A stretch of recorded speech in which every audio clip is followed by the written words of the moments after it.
Erosion का क्या मतलब होता है ये आज की इस वीडियो में सीख लेते हैं। इरोजन का मतलब होता है कटाव या अपरदन, यानी कि बारिश की वजह से या हवा की वजह से जो मिट्टी में या बर्फ में कटाव होता है उसको हम इरोजन कहते हैं। यानी कि erosion refers to the gradual wearing away और destruction of something by natural forces such as water, wind और आइस।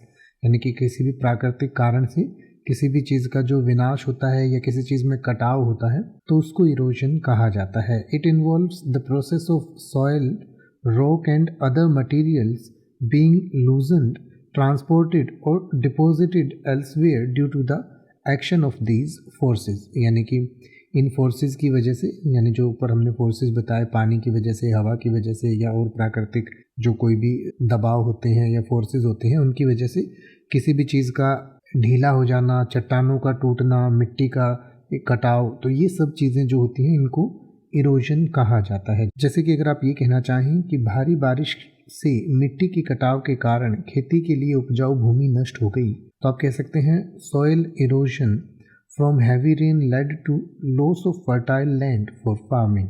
या अगर आप ये कहना चाहें कि तटीय कटाव से तटरेखा के किनारों के घरों और बुनियादी ढांचों को खतरा हो रहा है, तो आप कह सकते हैं coastal erosion is threatening homes and infrastructure along the shore line.